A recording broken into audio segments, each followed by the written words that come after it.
Hello everyone, my name is Ana Maria Barrientos, and I just want to sort of wrap up quickly what social media analytics was for me. So first and foremost, I learned that research in social media is a problem-solving tool, but it's not necessarily the answers to your problems. It is the accumulation of data that tries to be the most unbiased and truthful as possible in order to increase the understanding of a subject. And a lot of times that data is very helpful in solving problems, which is wonderful, especially for researchers and for me, aspiring researchers. It can be conducted on social media, but also about social media. So scientists right now are studying the mental health impacts that social media is having. They are seeing how people are interacting with one another. They are studying how news consumption is now happening in such a digital age. Instead of where people get newspapers delivered to their front door, they are getting news on their social media feed.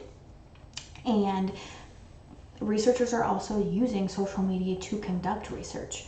So they're using monitoring tools to predict box office performance, which doesn't sound that great, but the way that they're able to collect that data and use it to make predictions is actually very fascinating and can be groundbreaking.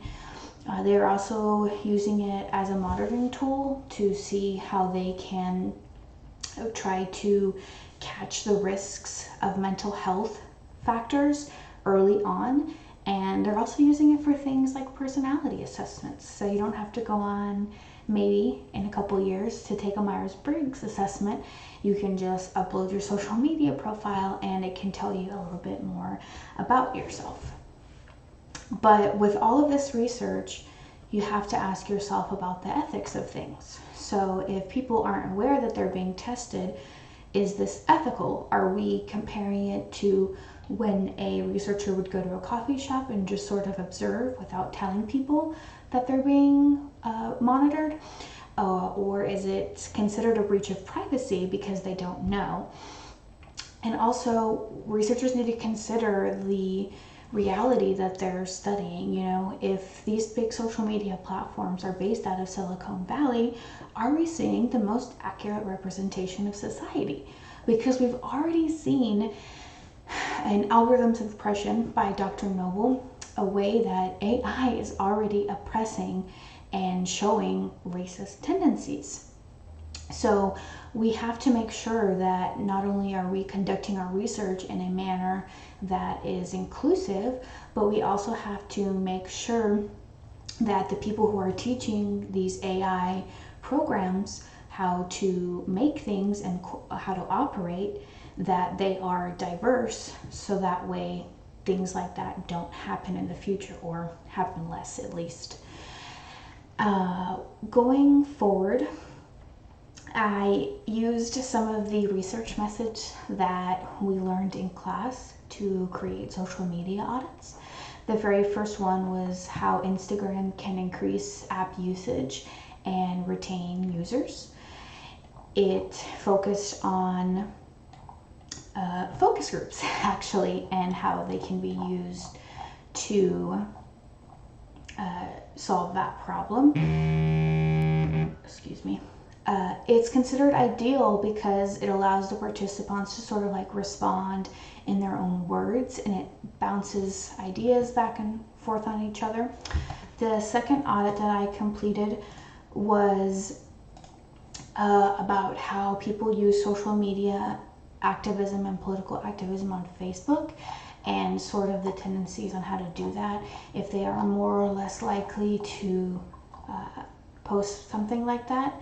And for this, I focused on an online survey as a method of research because of the flexibility that it offers to respondents, and as well as like sort of an anonymity, so that way people weren't faced with confrontation like they would be in a focus group. And the very last one was how Be Real, the new social media app, well, relatively new, can stand out from other social media platforms, and the copycat features that other platforms like Snapchat and Instagram are implementing, And for this research method, I focused on A/B testing.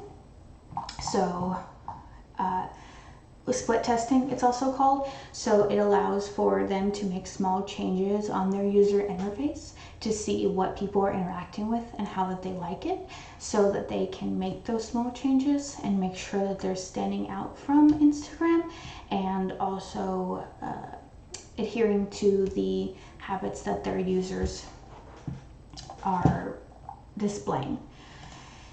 And the very last part of this is going to be me going over the certifications that I've completed. So the very first one in this class that I completed was Google Analytics. This was one of my favorite certifications that I've done so far, because it talked about implementing tracking code, setting goals, and doing campaign tracking. The most valuable part of this for me was I was able to implement it at the Signal, which is the UHCL newspaper, the tracking codes, the campaign codes. So for example, we have an article that we want to promote. We can send it out in the newsletter, we can put it on Facebook, Instagram, and Twitter, and it can all go to the same website, same article, but it will have different tracking codes so we can see where people are coming from. So we can know what tactics that we're using are working, what's not working. The second certification that I did was actually tied into the social media marketing class that I'm taking here at UHCL.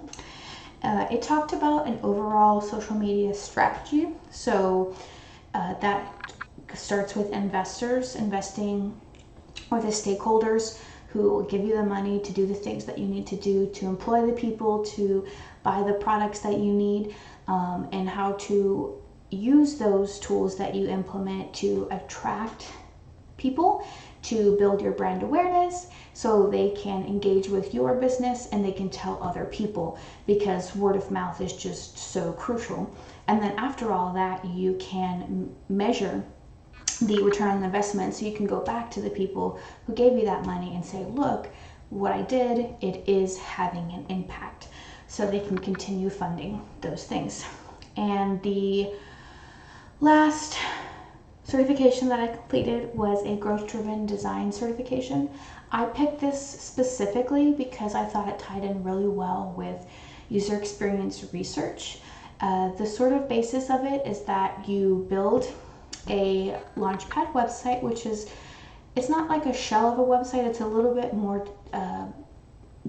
built than that, but it is a website that's sort of at a beginning stage, so that way you can go ahead and make it available to the public, and your public can already start using it and interacting with it, and you can sort of gauge what they're interacting with, what they like, what they don't like, and you can tweak your strategy and your website to the feedback that you're getting. So it's incredibly valuable. Overall, this class has been really helpful, and I'm super excited to use the tools that I have learned and to see where it takes me in the future. Thank you very much.